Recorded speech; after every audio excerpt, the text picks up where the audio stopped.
அம்மையும் அப்பனும் தந்ததா இல்லை ஆதியின் வல்வினை சூழ்ந்ததா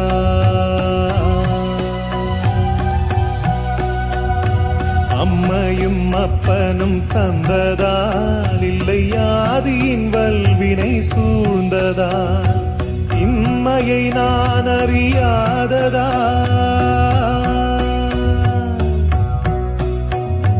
இம்மையை நான் அறியாததா சிறு பொம்மையின் நிலையினில் உண்மையை உணர்ந்திட பிச்சை பாத்திரம் ஏந்தி வந்தேன் ஐயனே